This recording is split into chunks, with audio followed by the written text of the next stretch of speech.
The old man stood at the edge of the crowd and said nothing for a long time, looking at the bronze marker the way a man looks at a portrait that has the eyes slightly wrong. It was October of 1894, and the people of Copper Fork, Nevada, had gathered in their good coats along the main road to watch the unveiling. A county commissioner gave a speech.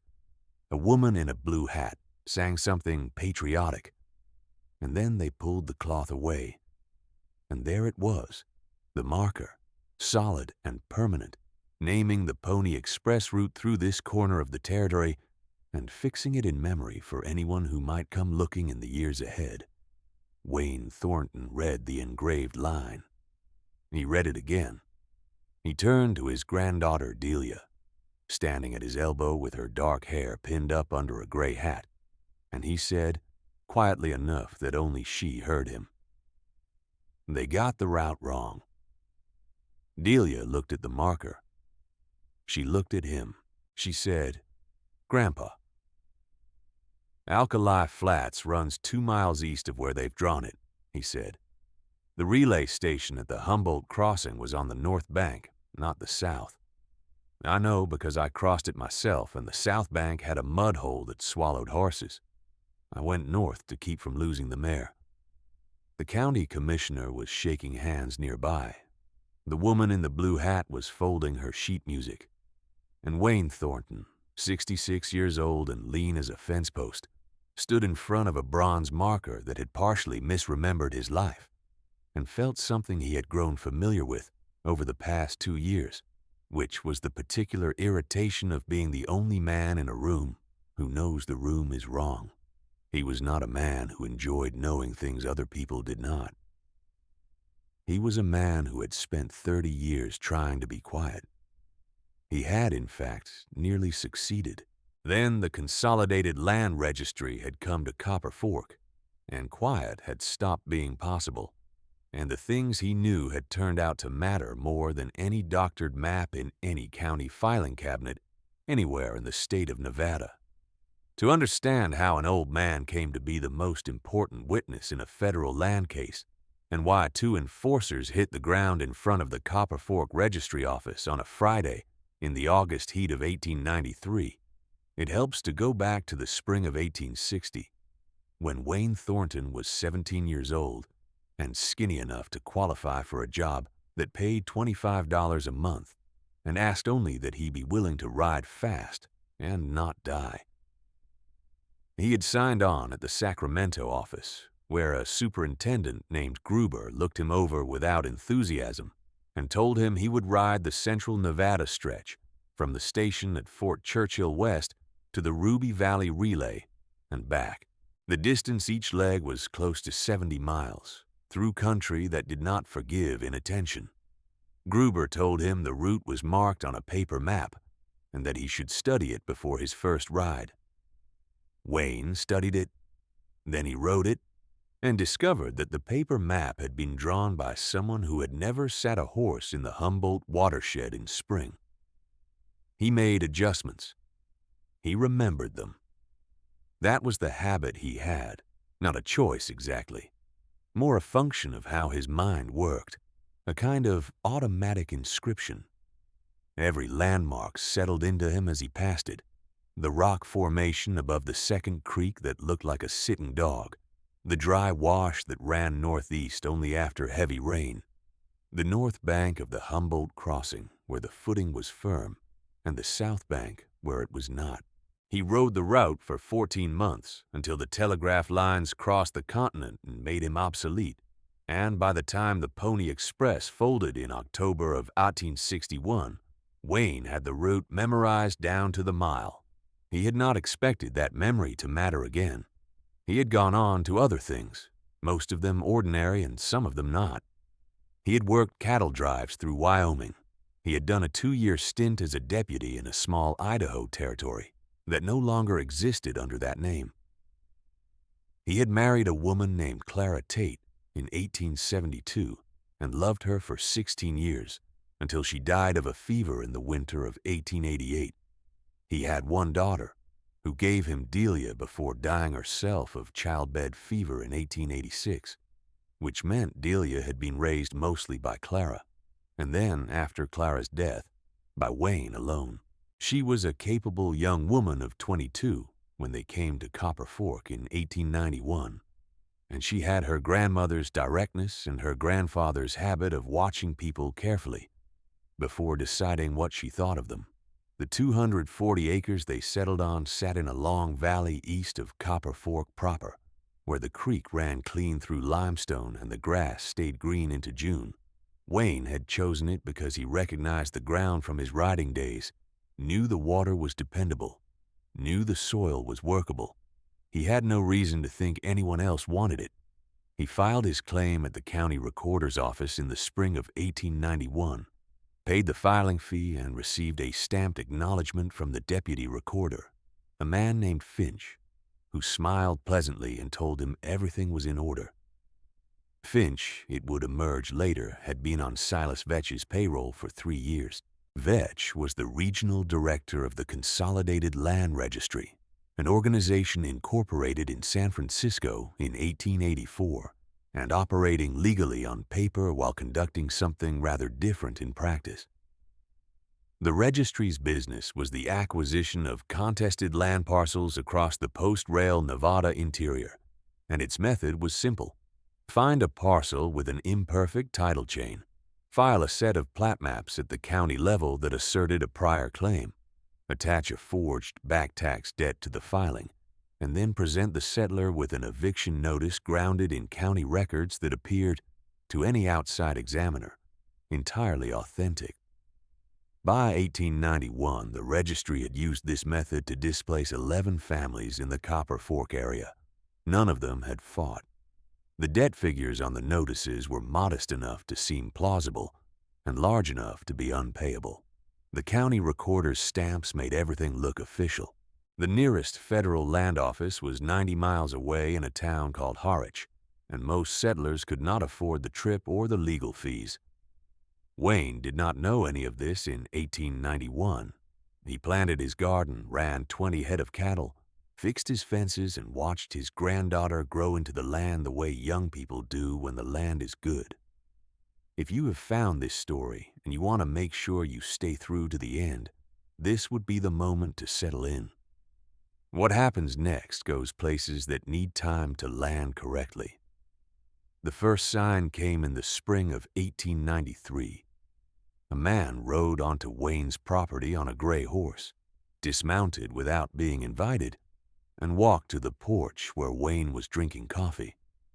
He was perhaps 40 years old, with a cavalry-style coat despite the weather being warm, and he wore his hat pushed back at an angle that suggested he expected the world to be glad he had arrived.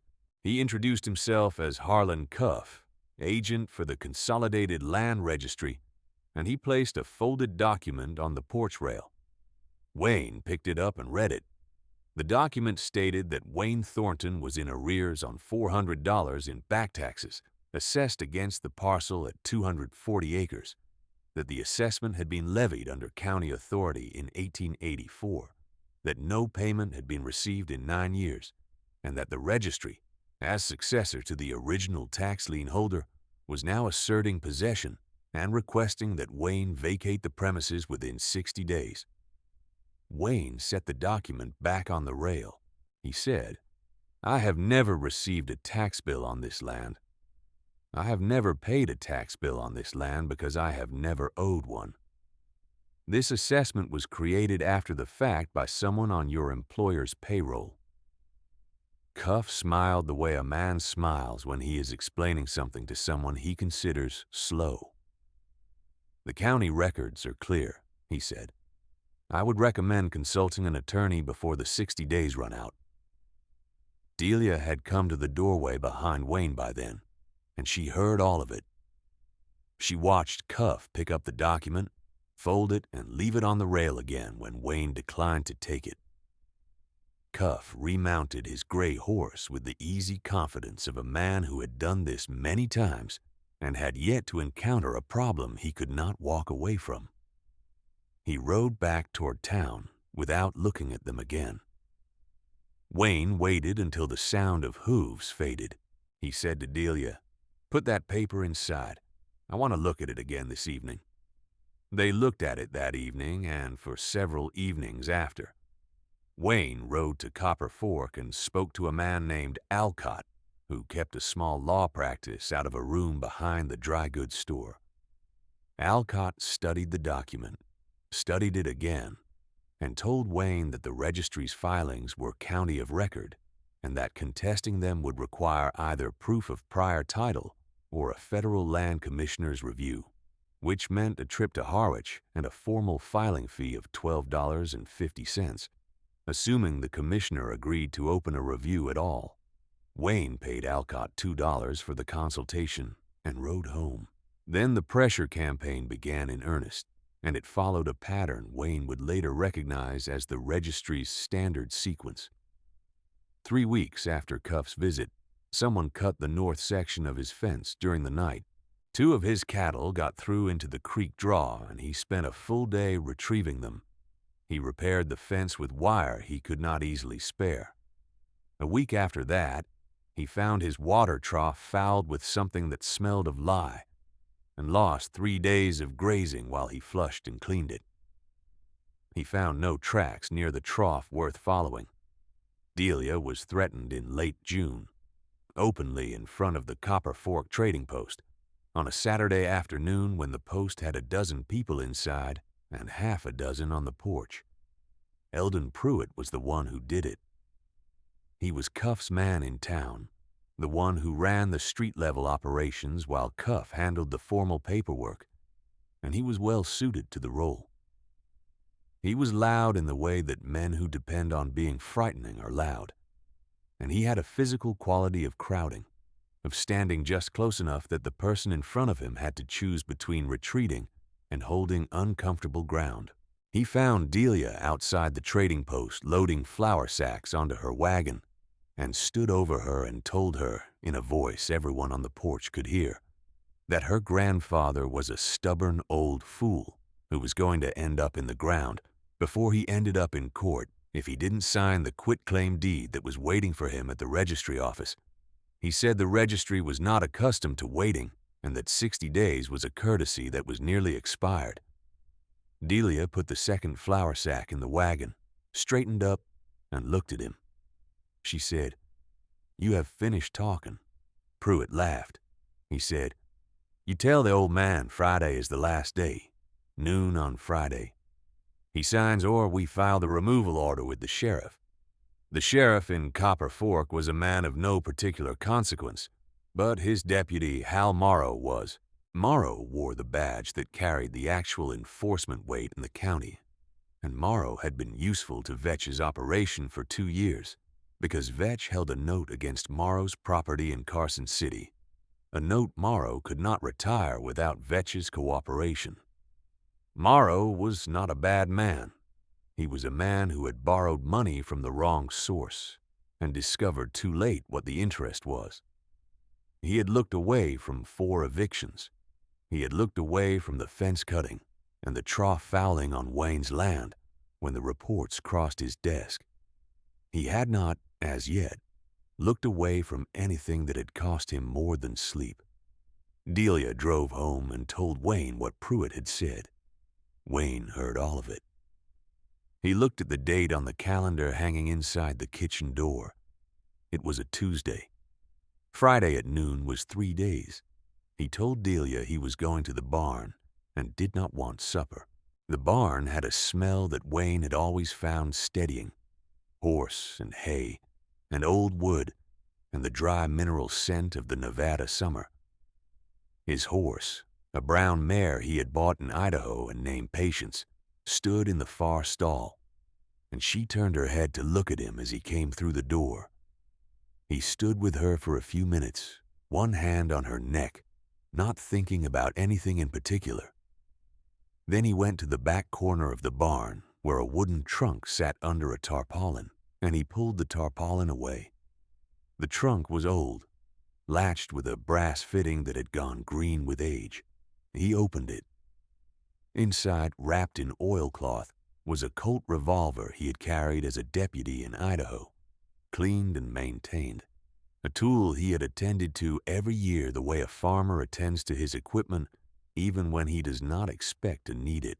Beside the revolver, in a smaller packet of oilcloth, was his route journal from the Pony Express years, a thin book with a cracked leather cover in which 17-year-old Wayne Thornton had recorded the landmarks of his Nevada stretch in the neat, careful handwriting of a young man who took his job seriously.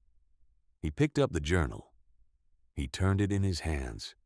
He set it on the trunk lid and opened it to the first page where his own handwriting, more than 30 years old, began. Fort Churchill to Ruby Valley Relay, North Approach, Spring Conditions. He did not read it through. He did not need to. He knew what was in it the way he knew his own reflection. He sat on an overturned bucket in the barn with the journal on his knee and thought about what Vetch's operation required to operate, which was county records that no one could challenge, and settlers who had no independent proof of their own positions. He thought about what he had that the registry did not, which was a memory laid down in physical motion across that exact ground 32 years ago, before any plat map existed for this corridor, before any county recorder in Nevada had taken a penny of Vetch's money, a memory documented in a journal in his own handwriting, with dates and landmarks and distances that corresponded to nothing the registry had any control over. He thought about the 1891 General Revision Act, which Alcott had mentioned in passing during their consultation, and about the provision that allowed oral testimony from first-hand witnesses to constitute admissible evidence before a federal land commissioner. He thought about 90 miles to Harwich. He wrapped the Colt back in its oilcloth and carried it to the house, where he set it on the kitchen table. Delia looked at it without expression. He said, "I am not going to sign anything, and I am not leaving. I'm going to Copper Fork on Friday at noon, and I'm going to tell Cuff to get off my land and take his papers with him. After that, I'm going to Harwich, and I'm going to speak to the federal land commissioner. I need you to stay here and keep the cattle off the creek draw." Delia said, "I'll go to Harwich with you," he said, "after Friday." She looked at him for a moment. She said, "Then you come back from Friday." He said, "I expect to." Some men take an old thing out of a trunk and wear it like a piece of the past. Wayne wore the Colt like a tool he had put down and was picking up again because the job had returned. He rode into Copper Fork at 11:30 on Friday morning. The sky was white with summer heat, and the street was quiet in the way that streets become quiet when word has traveled ahead of an event. Two women who had been sitting outside the milliner's shop went inside when he passed. The boy who usually swept the steps of the dry goods store was not there. The doors of the barber shop were shut. Wayne tied Patience at the hitching rail in front of the registry office, which occupied the lower floor of a 2-story frame building midway down the main road, and waited.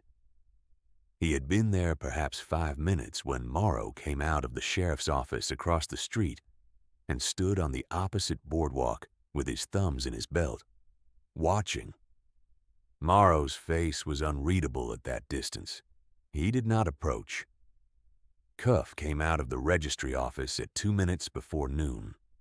Pruitt was behind him, and behind Pruitt came two men in work coats who positioned themselves without being told to, one at the corner of the building and one at the far end of the boardwalk. They had the look of men who had done this before and found it uneventful. There is a moment before violence when every man in the street knows what is coming, and the only question is who will set it moving. Cuff walked to the edge of the boardwalk and stopped there, looking down at Wayne with 8 or 9 feet of vertical advantage. He said, "You have until noon to go inside and sign. After that, the removal order goes to the deputy and you are removed." Wayne said, "I have come to tell you that I will not sign, and I will not be removed. I have testimony that the registry's plat maps are fraudulent, and I intend to place that testimony before the federal land commissioner in Harwich. You may inform your employer." Cuff's mouth moved in a way that was not quite a smile. He said, "The federal land commissioner takes no interest in the complaints of squatters."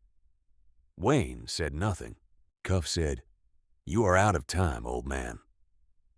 Pruitt came off the step and started across the 10 feet of open ground between the boardwalk and where Wayne stood, reaching as he moved, his right hand dropping toward his hip in the particular gesture of a man who has used the motion before to establish the argument when words have not settled it. Pruitt's hand reached the grip. Wayne had already moved. The Colt came up from his side in a motion that had nothing in it of the slow, careful deliberation of old age. It was 32 years since he had worn the thing regularly, and the speed was the same. The shot caught Pruitt in the right shoulder, spinning him backward and down onto the street dirt. One of the two men at the building's edge grabbed for his own gun and got his hand on it, and got no further because Wayne was already turning, and the second shot put the man's hat into the road, and the man's hands went up without any further deliberation. The man at the far end of the boardwalk did not draw. Cuff had gone very still at the top of the boardwalk step, his hands visible and empty. The color of his face changed from confident to something else entirely in the time it had taken for 2 shots to be fired and one man to be in the dirt. He looked at Wayne the way a man looks when his estimation of a situation has been revised at considerable speed. Wayne kept the Colt level. He said to Cuff, "Tell Vetch it is over." From across the street came the sound of boot heels on boards. Morrow crossed the road at a deliberate pace, his badge catching the noon sun, his own pistol drawn and aimed not at Wayne but at the registry office door, where Vetch had appeared in the frame, coat buttoned, face tight with a calculation that was arriving too late to be useful. Morrow said, "Silas Vetch, you are under arrest pending a federal warrant. Step out with your hands away from your body." Vetch looked at Morrow. He looked at Cuff standing uselessly on the step. He stepped out with his hands away from his body. Pruitt was in the dirt with his shoulder wound, breathing hard, making a sound between a curse and a groan. Wayne walked to him, and Pruitt looked up expecting something he did not receive. Wayne said, "You are going to get on your horse and ride out of this county, and you are going to stay out. You tell every man in Vetch's operation what happened here today. Can you ride?" Pruitt said through his teeth, "I can ride." Wayne stepped back and let him up. The smoke from 2 shots had drifted clear. The street was empty of everyone except the people who had business being in it. And across the length of it, nothing moved except a thin flag of dust where patients shifted at the hitching rail. Cuff was taken into custody alongside Vetch. The man in the work coat, whose hat was in the road, picked the hat up, found it had a hole through the crown, set it back on his head, and walked away without looking at anyone. Morrow took Vetch to a cell and sent a rider to Harwich that same afternoon. The federal land officer arrived in Copper Fork 5 days later, a compact man named Dressler, who carried a leather valise and had the manner of someone who had seen this particular fraud before and was not surprised by any of it. Wayne sat across from Dressler at a table in the back room of Alcott's law office and laid the Root Journal on the table between them. He went through it page by page, correlating each landmark entry with the disputed plat maps, and the correlation was consistent and damning. The registry's doctored maps had placed the corridor's key reference points in positions that contradicted every natural feature Wayne had recorded in 1860 and 1861. The Alkali Flats misplacement was the clearest. The registry's map put the flats 2 miles west of their actual position, a shift that moved the corridor boundary away from the valley watershed and into territory that had no value, making the 240 acres appear to fall outside the corridor entirely, when in fact it sat squarely within it. Wayne's journal entry for the crossing, dated May of 1860, put the flats exactly where he said they were.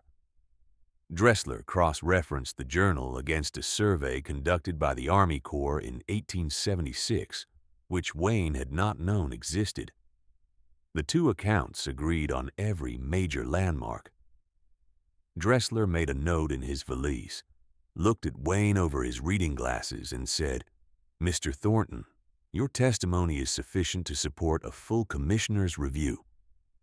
I will recommend that the registry's filings in this county be suspended pending investigation." The investigation took 5 months. It found fraudulent filings against 14 parcels in the Copper Fork area, of which Wayne's 240 acres was one. Vetch was indicted under federal statute in January of 1894. The county recorder, Finch, resigned and left the territory. Cuff was held on charges of filing false instruments. The $400 in forged back taxes was formally voided and expunged from the county record. The land reverted to Wayne's possession. Dressler's office issued a formal declaration that the title chain was clean. Alcott filed the paperwork. It was not exciting paperwork, but it was the kind that made the 240 acres unassailable by anything Consolidated Land Registry had left in its operation, which was not much, since the federal indictment had caused the San Francisco principals to dissolve the corporation's Nevada activities with considerable urgency in the fall of 1893.